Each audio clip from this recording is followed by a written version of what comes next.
الله والصلاة والسلام على رسول الله صلى الله عليه وسلم. اللهم علمنا ما ينفعنا وانفعنا بما علمتنا وزدنا علما. المايجرين، الصداع النصفي، من ضمن التريكس المهمة اللي بيجي عليها أسئلة كتير، ومهم تبقى أنت مذاكرها، ومهم تبقى شاطر كمان فيها في العيادة. المايجرين والصداع النصفي. الصداع النصفي حالة من حالات الصداع المشهورة. تمام كده، بتتكرر بتتميز للأسف إن هي من حالات اللي بيحصل البيشنت إن هو عنده تكرار ليها، وهنتكلم دلوقتي إمتى البيشنت نديله العلاج بتاع الاكيوت وامتى الادويه بتاعت البروفلاكسيس وايه هي. تمام كده، اللي بيحصل فازو دايليتيشن للفيزلز في المخ بصفه عامه، وفي كيميكالز معينه بتبتدي تتفرز. بس مبدئيا الفازو دايليتيشن ده في حد ذاته ده كان سبب رئيسي ان يحصل هيديك عند البيشنت ده. عشان كده هنشوف التركه بتاعت انك تدي ادويه تعمل فازو كونستريكشن والتريبتان، وعلاقتها بمرضى القلب اللي احنا عاوزين حاجه تفتح الشرايين. ودي هنتكلم على تركه وخطأ شائع بيوقعك دايما في الامتحان. حالة شائعة عند الفيميلز بتيجي بصداع في ناحية واحدة، عادة بيكون يونيلاترال زي ما احنا بنقول، عادة بيكون بالسيتنج، بيبقى هيئة نبض كده. عادة ليه تريجرز، التريجرز الأساسية إن هي بتكون في ميلز. التريجر الأساسية لخبطة نوم، التريجر الأساسية أحيانا أثناء المنسترويشن، التريجرز الأساسية أحيانا، والكلام ده بقى علم دلوقتي، بعض حاجات زي الجبن القديمة أو الشوكليت. دي تريجرز للمايجرين. التريجرز زي لخبطة النوم، زي التوتر، زي القلق، كل الأصوات العالية، الإضاءة العالية، كل الحاجات دي يا دكتور سيناريو متكرر بنشوفه في العيادة وبنشوفه في الامتحان، اللي هو احنا بنتكلم على حالة المايجرين. يبقى إذا الكلمات المضيئة بتاعتنا، أول حاجة يونيلاترال بالسيتنج، دي العلامة المضيئة، أول كلمة هتشوفها في الامتحان، ناحية واحدة وعمال حاجة زي حاجة يا دكتور بتنبض أو بتنقح عليا كده. تمام كده. فوتوفوبيا وفونوفوبيا، لو تعرف حد عنده صداع نصفي وهو تعبان بتلاقيها هي بس حد من ولادها أو حد جنبها بيصوت، أو هي ممكن تنفجر تسيب المكان كله تطفش، لأن هي بيبقى بالنسبة لها الأصوات العالية أو الإضاءة العالية مزعج جدا. عشان كده بنقول للناس دي كهيلث اديوكيشن، الأماكن الجلوس في أماكن هادية، وساعات بتبقى ان انت تقعد في اوضه ضلمه ولا حاجه، ده بيريح المريضه دي. تمام كده. تريجرز زي ما احنا ذكرناها، تشوكليت، تشيز، ريد واين، بصفه عامه الستريس، دي من ضمن برضو الحاجات اللي ممكن تجي لك في الامتحان. ممكن تجي لك مع اورا، يعني بيبقى في زغلله كده قبل الوجع ولا حاجه، ممكن مثلا تلت ساعه او ساعه. تمام كده، وزي فلاشات ضوء ممكن احيانا المريض بيشوفها. تمام كده. من ضمن الكلمات المضيئه اللي بقولها لك في الاول اهو، ارجوك ارجوك ارجوك، النون سيلكتيف بيتا بلوكر بروبرانولول، اللي احنا بنشتغل الاسم التجاري بتاعه اندرال، وياما كلمتكم عنه في الكورسات وفي الجروبس المجانيه عندي على الاسراوي. الاندرال بتاع البروفلاكسس مش بتاع الاكيوت اتاك. اللي هيجي لك في الاستقبال دي عندها صداع شديد، دي بتاعت السوماتريبتان مش بتاعت البروبرانولول. اللي هتجي لك في العياده يا دكتور ايه الحل بقى في كل شويه الموضوع متكرر معايا ومأثر على الاكتيفيتي ساعتها، دي بتاعت الاندرال او البروبرانولول. واضح يا جماعه؟ بروبلانول ده نون سيلكتيف بيتا بلوكر، الراعي الرسمي لبرونكوس باز. خلي بالك ما يوقعكش في الامتحان وتديه لمريض ازمتك. خلي بالك ما يوقعكش في الامتحان وتديه لمريض ازمتك زي ما هنشوف. الراعي الرسمي للاكيوت اتاك المتوسطه للشديده سوماتريبتان. ايه يا دكتور المتوسطه للشديده دي؟ مش كله بياخد سوماتريبتان. لو الحاله مايلد، والكلام ده حتى موجود في امبوس، بنبدا بباراستامول او نون سترويدال انتي انفلاماتوري دراجز.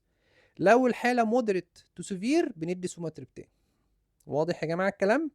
يعني لو دكتور جاب لك حاله مايلد وبسيطه خالص، باراستامول او ايبوبروفين في الاختيارات اختارهم. جالك حاله في العياده، ده يا دكتور لا انا الحمد لله تمام، بس ايه بقى الموضوع بيجي لي متكرر ومزعج ومؤثر على الاكتيفيتي بتاعتي، عاوز ادي حاجه بروفلاكسس، بروبرانولول. جاي لي في الاستقبال والصداع شديد، سوماتريبتان. واضح يا جماعه؟ طيب، ايه تاني؟ يبقى اذا تركه البروفلاكسس قلناها. الاتاكس بتيجي مثلا اكتر مرتين في الشهر، او مأثره على اللايف ستايل، او مأثره على اكتيفيتي. بتلاقي واحده عماله مش قادره تكمل مذاكرتها او بتغيب عن شغلها.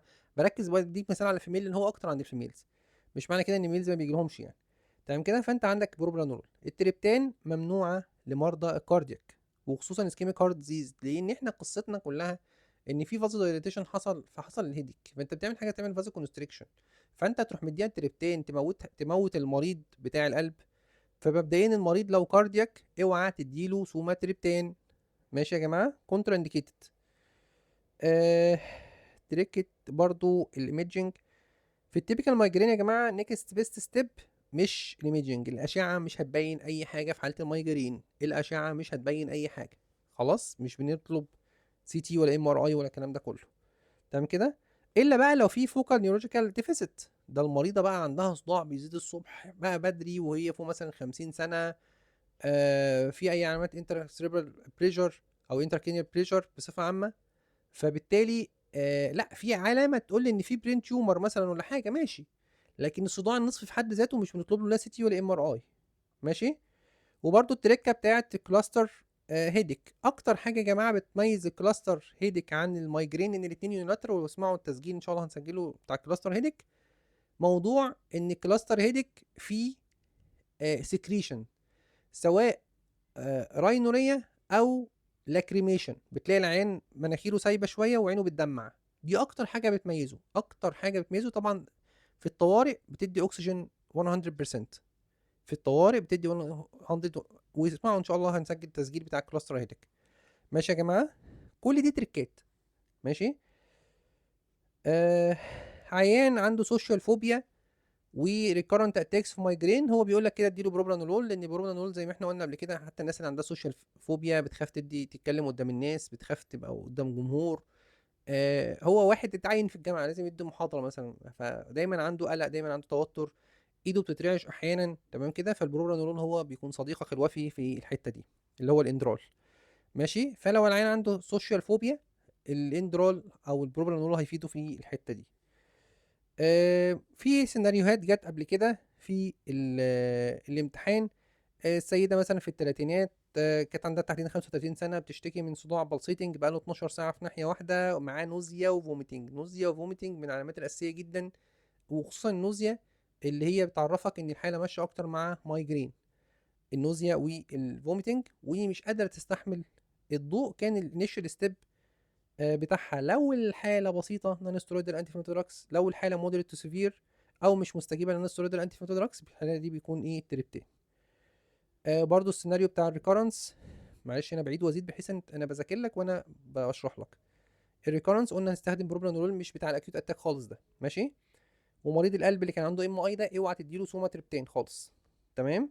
والمريض بتاع الكلاستر هيدك ده كان حاله جت قبل كده، بيشنت عنده 45 سنه بيصحى كل شويه من النوم بالم جامد جدا حوالين عينيه، معاه دموع ومعاه توزس، الحاله كانت معاها توزس. تمام كده. ده كان حاله كلاستر هيدك. واكتر حاجه بتميزه يا جماعه هو موضوع يقول لك لاكريميشن، يقول لك في مثلا راني نوز في ناحيه واحده. تمام كده. وبرده سيناريو السيده الحامل كانت في الشهور الاولى وعندها نوبات مايجرين، ايه الامل ليها؟ باراسيتامول باراسيتامول باراسيتامول. تمام. يبقى دي اهم التريكات يا دكتور اللي جمعتها تقريبا انا في كام دقيقه. كل حاله من الحاجات ديت تريكه، وزي ما قلنا يا جماعه انا بديلك بنك افكار مش بس بنك اسئله، يعني مش مره سؤالين ثلاثه، مره كل مره بيجي سومتر يجي لك حاجه ثالثه انت مش عارفها تقع. انت كده عرفت اهم البيزكس وكل نقطه تقريبا في الحالات الاساسيه في المايجرين. تمام.